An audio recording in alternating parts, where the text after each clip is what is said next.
Thank you all for tuning in to another episode of Outside the Box. I'm your host, Onae, the CEO, and we have an awesome segment for you today. So, if you're wondering what to do with your money during this pandemic, this is the show you want to tune in to. You are now plugged in, tuned in, tapped in to Outside the Box.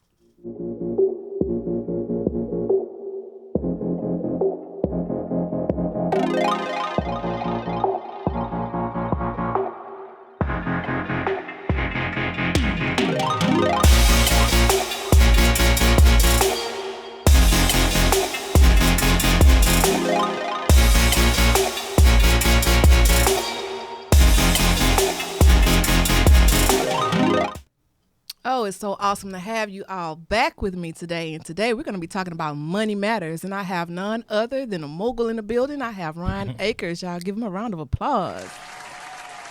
Yes, thank you so much for coming into the studio today. Thank you for having me. Awesome to have you. I know who you are. Our viewers and listeners might not know who you are. So I want you to give us a little insight on what all it is that you do. All right. Ryan Akers for y'all. Some of y'all know me as Cali. From California and Houston, Texas. Serial entrepreneur, finance specialist, or guru. And it just depends on where you find me at. I don't want to say jack of all trades, but if it has something to do with money and business, I'm your man. So let's talk about real estate. We can do it. Let's talk about trucking. We can do it. Financial literacy. We can do it. Nonprofit, youth, giving back, inner city, mentoring, you name it, we're there. Now, I see that you actually have a business, Money Matters Institute. Mm-hmm. Can you give me a little insight of what that is? So Money Matters Institute, we set aside to be a financial literacy program for people of color. Okay. Right, our underserved communities, because a lot of times we have great ideas. Mm-hmm. We might even make money, but we don't know how to keep it. We don't know how to use it. And money can be powerful. Right. If taught correctly. And for whatever reason, we're not afforded that opportunity in our schools. I wasn't growing up. Right. I don't even remember a financial literacy class. I remember how to write a check, which we don't use anymore, or balance a checkbook, but actually learning the importance of credit, learning leveraging power from assets. I didn't know any of that. And I had a buddy of mine who actually mentored some kids at it was a private school, a prep school rather, here in Houston.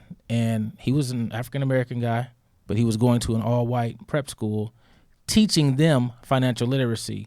And I thought it was amazing because in those classes, those 9th graders, 10th graders, 11th graders, one of the things they had to do was put together a business plan and then operate it. Wow. So they're building themselves a business already in high school, learning how to get money. And this is a real business, by the way, while the rest of us seems like in Nana land, we're going to school trying to see who's going to wear the best J's. Right. So I felt like we're behind the 8 ball, and I wanted to be able to give us a head start. Since I have my own child, I wanted to be able to start with her first. That's awesome. Now, you also do consulting outside of the Institute. Mm-hmm. So that is like a separate facet of something else that you offer? Because I see that you have Akers Consulting. Can you tell us a little bit more about that? Akers Consulting is set aside to be for personal and or business development. Kind of derived from, I used to have a tax office for 12 years here in Texas and also in California, or a few of them actually. But I used to get asked a bunch of questions all the time about how, why, when, help me. Mm-hmm. So ended up turning that into more of a consulting firm where you can, book time. Let's get this thing situated versus you come into my office and we just sitting down, we're doing taxes, but then I done became your life man, right? For the next 2 hours. So I wanted to give myself some credit and give myself the ability to carve out time for people in particular. And I like that. Now, you actually recently published a book. Correct. And so can you tell us what we have to look forward to in this awesome read? The title of the book is Getting Things Done. I'll put it together basically because a lot of us are procrastinators. Yes. Right? A lot of us, again, we have great ideas. We have these things or these epiphanies where we feel like, aha, right, this is what I'm going to do. And then tomorrow we're like, I'm going to do it tomorrow. Next week. Yeah. Right. And then tomorrow becomes a year. And So you put off this great idea, and what'll tend to happen is you'll see the idea that you thought about, somebody else has manifested it. Right. Right. Right. And so Nike already stole the sign. Well, I won't say they stole it. They kind of they have it. They own it. All right. The trademark is just do it. I wish I could say that, but instead we're gonna say getting things done. So get into that habit of just getting things done. Don't make excuses for it. Right. It's so easy to come up with grand ideas, but to actually put it into action is usually where the fork in the road hits. A lot of times, yes. Yeah. So what inspired you to even want to, because I see that everything that you have is really about building and manifesting, having more control over your financial freedom. So what inspired you to want to seek out, one, financial freedom, and then two, teach it to other people and educate them on it? I think the main concept for me was empowering people. Coming from humble beginnings, I'll use that term, right? I didn't grow up with a silver spoon. Right. There's a lot of different things that I wanted to do that I couldn't do. As a matter of fact, talking about Jordans, my mother never bought me a pair of Jordans. First pair of Jordans I ever got, I paid for out of the military. So that just didn't happen. One of the things I wanted to do was, like I said, empower myself. And in doing that, you learn that real power comes when you can empower other people. Right. It's something in that. It's just, it's more gratifying of course than just having power yourself. But when you can give the game to someone and actually they can apply it and you can see that they can grow from it, it's just a different type of gratification in it. Definitely. Yeah. Big facts. Yeah. So, but in working with the kids that you have in your youth program, have you been able to actually see them apply it and manifest things? Of course. Yeah. I think that kind of started from my own personal development when I was younger. I was a knucklehead kid, Southern California. So I got active with a lot of the things that the streets saw in the 80s and 90s. However, I had some good mentors along the way who were stand-up guys that kind of tried to steer me in the right direction. Now, I didn't always make the right choices, but being able to have those people to fall back on, in the back of your mind, if somebody's telling you the right thing to do and they're doing it out of love, if you make a bad choice or a bad decision, you tend to think about like, man, I don't want to let that person down because that person really believed in me. So these kids are Sky's the Limit is now Sky's the Limit National CDC. We were Sky's the Limit Youth Center, but Sky's the Limit National CDC has now been operating in Akers homes for about 6 years. Okay. Is where the base is at, or our core. Just because I have a lot of love. There's a couple of businesses also in Akers home, but I have some friends that are over there. So I'm rooted there, even though I'm not from Texas. Right. I have a lot of love and a lot of influence in that community in particular, and my heart kind of goes out because it's a predominantly black community, which I think is fantastic. However, I think that the opportunities that are there are not as much as they could be. So we wanted to be able to show these youth that it's not just about being in the streets. However, even though you come from this is not your end game, right? We all make a choice. We have choices every day. So if I can spark the mind of one of those kids, boy or girl, to say, you know what, I don't have to just be here. I don't have to just settle for this. That was kind of like the game plan. Now, where were you in life when you had that aha moment to decide, I don't want to be an employee, I want to be an employer? What triggered that? Like, where were you in life when that happened? 2 instances. The first job I ever had, real job anyway, was at McDonald's. I was the Calvin of my era. Okay. Right? But the men who hired me were black. They were the owners of like 15 McDonald's. They used to go to church with us. And they were, one of them in particular, I call him Unc, Leroy. He was a great, fantastic mentor even. Still to this day, he's a fantastic guy. I can call him for anything. But they put that oomph to not settle. That's the first spark. And then I was able also in high school to go on tour at the time dancing. We were doing a whole bunch of hip-hop stuff back then. And Let me find out. Yeah, back then. I got blessed to go on tour with Kirk Franklin back then, and it was during the era where Stomp and Revolution were his big things. And from that, being around a person of his caliber at I would say one of the heights of his career, and then being around the music industry with everybody else, Right. being able to touch hands and talk to these individuals and basically live life, because we were on the road the whole time. But being able to have that experience, when I came back off a tour, I graduated the same year in '99. Coming off the road, it kind of like flipped my head. Like this, I can't go back to working a job. Yeah. I just made how much money a week? Yeah. You know what I mean? So my mind was already going then. I was like, man, but it's kind of like, how do you get yourself into that situation? But that sparked. That was my initial spark. Like, working is not going to be the thing that I do for the rest of my life. Right. Right. I don't want to do that. I want to be able to control, right? Because I saw these individuals control their destinies, control what it is they wanted for their family, their time, traveling, all that type of stuff. So I knew then that working wasn't going to be the lead thing. Right. That was just a segue into something much grander scale. Okay, I didn't know how I was going to get there, but I definitely knew that. Now, you've come a long way. So you, like you just said, you didn't know how you were going to get there. But what came first? Because you have like the tax companies, the trucking companies, the consulting firm. You have like, you are literally everywhere. So what came first? Man, let's see. To be honest with you, I did work. Okay. When I first moved to Houston, I worked, bounced around. Back then, it was Reliant. So I worked at Reliant, which was a good company for a minute. Then I worked in an energy and oil field, which is great money out here.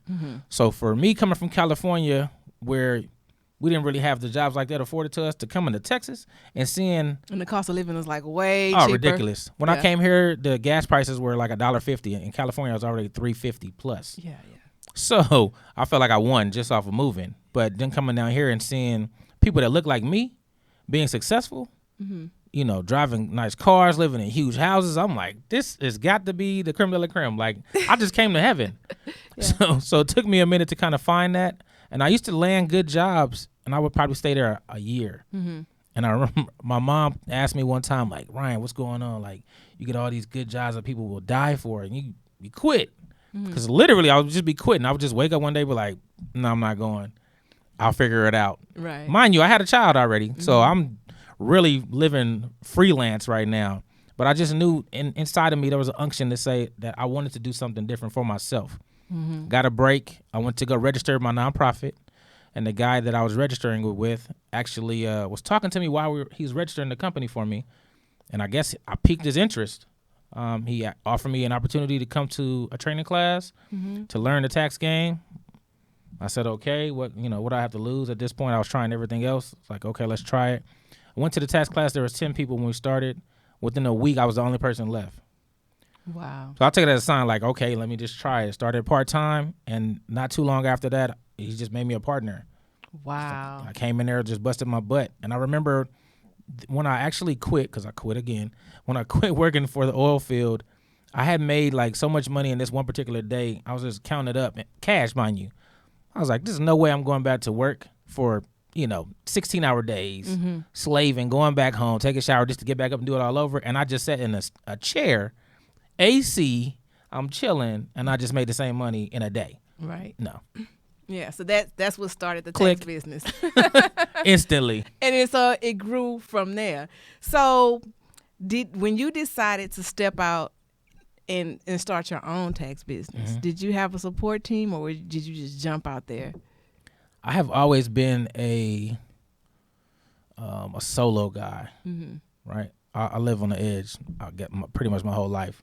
I'm a radical of sorts. So once I make my mind up, there's nobody that's gonna stop it. Okay. And what ended up happening was, you deal with people in business, you outgrow them. True. Right? And my it's vision, okay. yeah, definitely. It's it should okay. be. Yeah. You should be able to grow with the business. I think I outgrew him. I know I outgrew him because what we were doing was expanding, and my mind was on getting multiple locations, and his was just set on being comfortable, which is cool. But I saw myself then like, man, this is easy. I can do this. I can do this. So many people are coming to me. This is all word of mouth, no mass advertising. I was like counting dollars like, okay, if I open this one, this one, this one, this one, I don't have to run them, but I can own them. And so it's kind of the multiplication game was going in my head, and I think we kind of just took off. As far as support system, I remember my best friend, okay, somebody I view as a brother, told me that when I started the tax business to go back to work. Because what you'll find out as trying to be an entrepreneur, you'll find out that a lot of people don't have the drive that you have, or won't have the vision that you have. And you'll have to be able to turn those people off and turn on yourself. 3 years into my tax franchises, my best friend, still to this day, actually came back to me and apologized. He was also one of my first clients. Wow, okay. So, while he didn't agree with it, he was still supporting me from his angle as much as he could. Right. And then once it hit him, like, this dude is really successful, he came back and he was a man and, just said, man, I'm sorry, man. I didn't think you could do it, but you did. And it happens. I've been told I was wasting my time. I believe it. I've told you need to find something else to do, and it's okay.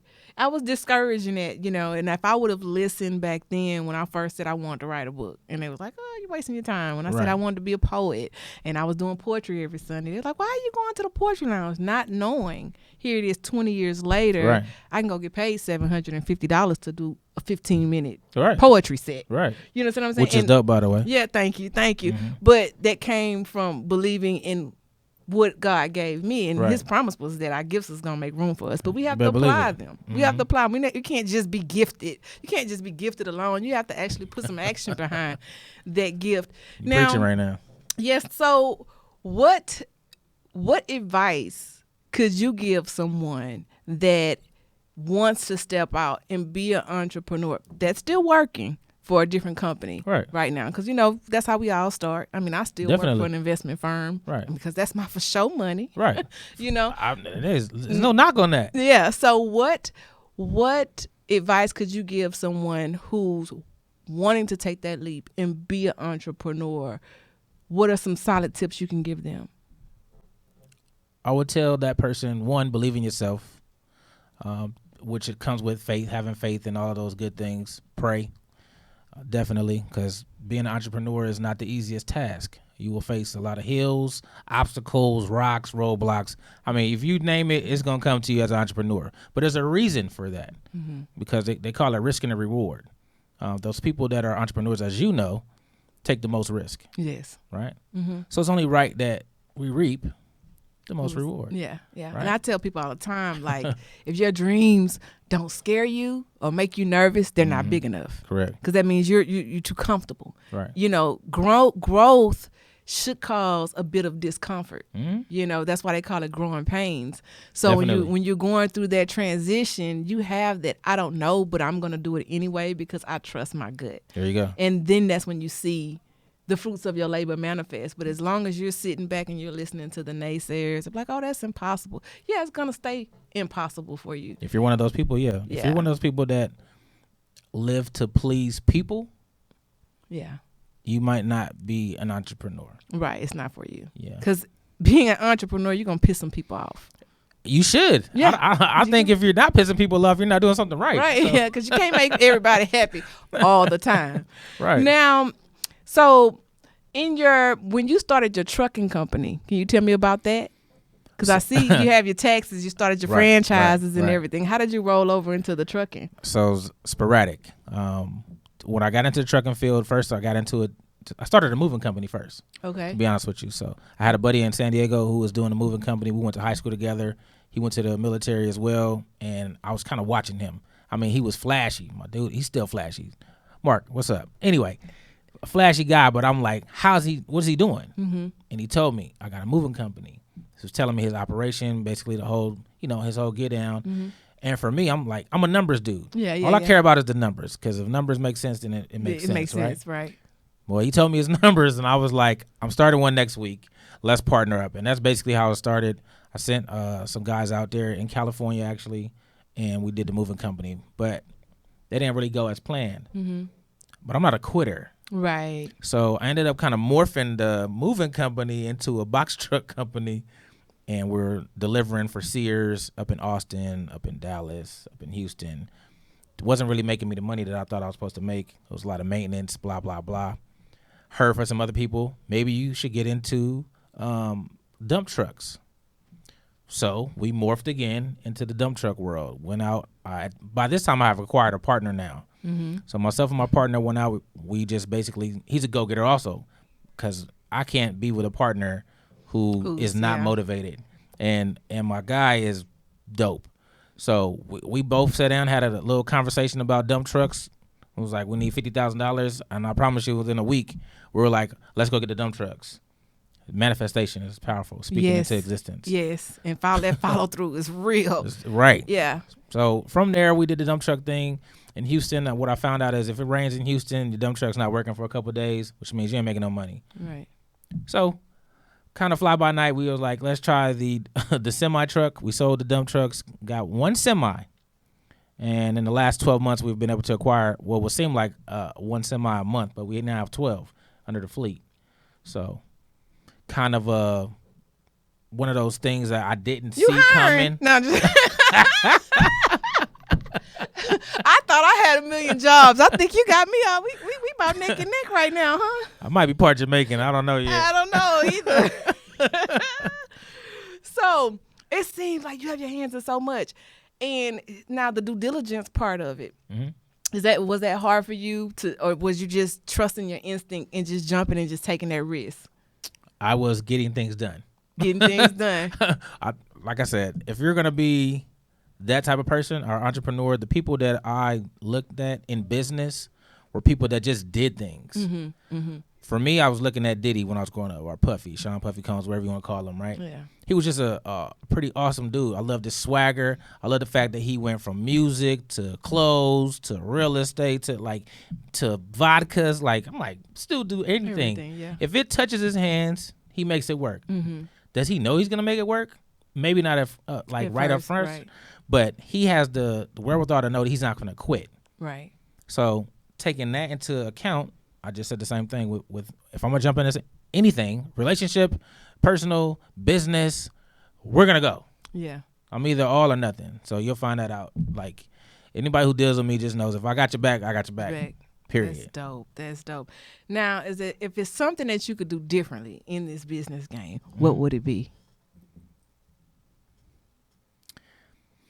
Good question and a hard question, but at the same time, I would probably tell you nothing.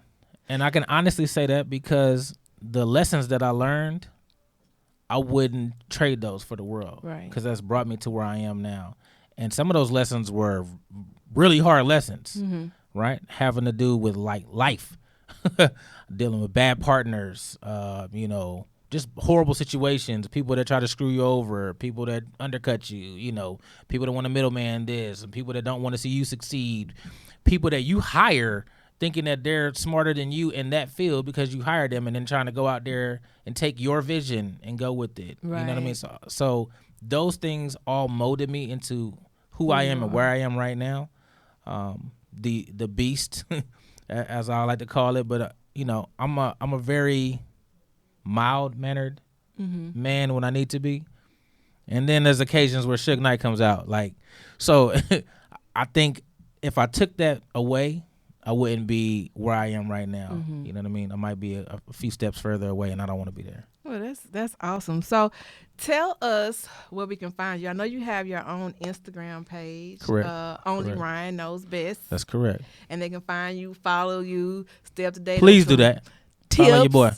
Yes, so we have that up there. Only Ryan Knows Best. You guys go to that Instagram page, follow, make sure that you guys get some of those awesome tips that he's always releasing. And then also your book. Your book is also Correct. available on Amazon. It is on Amazon. Getting Things Done. So we want you guys to go and make sure that you go to Amazon, order the book today. Please order so a couple. that you can start getting things done. Hey, get a few. Yeah, give them a out. Friend or Yeah, two. yeah. I know some of y'all got somebody on your couch you might want to get some things done. Get it for them. Listen, the book is for them. It is for them. And you also have a Money Matters Facebook page as well, right? Correct. Money Matters Institute or MM Institute on Facebook. You can find us. We give tips. Sometimes I do little seminars on there. The last one I did was about nonprofits or how to start it. If you send me an inbox or a DM, let me know what your question is in regards to finance, money, or just in general. I'll normally get back to you if it's good enough. we'll even make a post. I'll get on here and make a segment. That's awesome. I'm so proud of you. Thank I you. don't think I told Thank you you. that during this interview, but I am. You didn't, but I appreciate it. Just to see, that you're doing things and haven't been discouraged. Mm-hmm. I wanted to ask you, have you seen the difference since the pandemic started? And if so, what was in what? Your money? Oh, okay. All right. I noticed that a lot of employers are kind of okay. It's the Right. employees Right. that are having Right. the setback, but there are some business owners and entrepreneurs who are feeling the The brunt. the brunt of that. Mhm. So have you been directly affected by that in your line of work? Initially, I think kind of every business was because everybody was kind of trying to figure it out. Right. In the truck world, which would be one of my most diverse businesses, it was an interesting thing because we have obviously drivers, and so my thing with employees, or those are extended family members, if you ask Right. me. That's My how I thing feel is, about I don't want anybody to have to not be able to take care of their family. So we made a lot of different sacrifices during the pandemic to make sure that we can keep drivers, even if it was only at a minimum. Right. However, it was like the light shifted, and during the pandemic, God just shined down and said, okay, grow. And we've been able to grow during the pandemic, and actually our numbers are looking better right now than even before. So Wow. versus a year ago to where we're at right now is like a complete bomb just went off somewhere and showered us down like these great blessings, which I take. Thank you, Lord. But it happened. So for us, we didn't. I'm not gonna sit here and tell you that we felt a hurt. It definitely was challenging at first. With, like I said, I believe most businesses felt that, but for us, it's been pretty good, and we're still growing right now. So I would like to say, nah. I think maybe we made a good investment with the trucks. Yeah, shout out to that investment. Well, I definitely want to thank you. I wish we had more time to talk. Maybe I have to bring you back for another segment. We can Let's talk do it. about some of these other things you Let's have do it. going. But in the meantime, in between time, I want to thank you for taking the time to come and share your energy with me on my platform and Thank to you for bless having me and bless others with a little knowledge on how money matters. So I want to remind our guests to be sure to check us out on all platforms. We're on multiple platforms. We're on Google Play, Google Podcasts, iHeartRadio, iTunes, YouTube, SoundCloud, Spotify, Spreaker, and Stitcher. And for the time being, you can find us on Facebook, streaming live under Onay the CEO. Find a platform that works for you. Like us, subscribe to us, tell a friend to join the movement. I'm Onay, and thank you for joining Outside the Box.